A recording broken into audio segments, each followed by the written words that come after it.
2 жыл бұрын Қазақстанның футбол картасында жаңа стадион Түркістан арена пайда болды. Мұнда ел суперкубок аясында ресми алғашқы ойындар да өтті.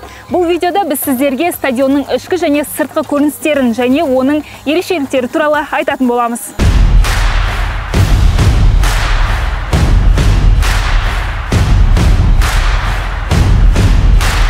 Түркістан арена жай ғана футбол алаңы емес, бұл көп функционалды спорт кешені. Ал стадионның өзі барлық әлемдік стандарттарға сәйкес келеді. Және бір қызықты дерек айтайын, Қазақстанда дәл мұндай стадион ешқайда жоқ. Себебі мұнда газон жасанды емес.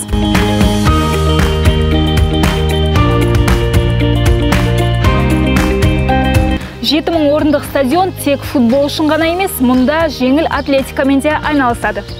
Бұл спорт түрлерінен бөлек акробатика, бокс, ауыр атлетика, спорттық гимнастика және йога залдары толық талаптарға сай жасақталған. Бұл стадион ғимаратында мынадай керемет фитнес залы бар екенін білмеппіз. Накачаться можно.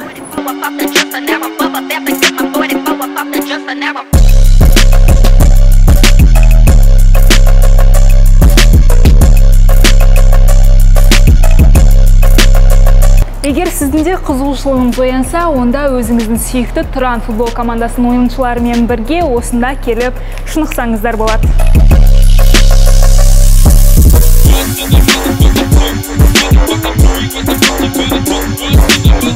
Ғимараттың құрылысына мемлекеттік бюджеттен шамамен $39 миллион жұмсал. Жалпы стадион балалар мен жасөспірімдер спортын дамытуға арналған. Қазіргі уақытта бұл Тұран футбол клубының алаңы болып табылады. Негізінен мұнда келген барлық командалар осы алаңда ойнайды.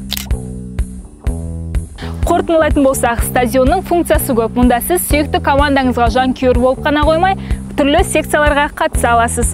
Көргендеріңізге рахмет, келесі шығарылымда кездескенше.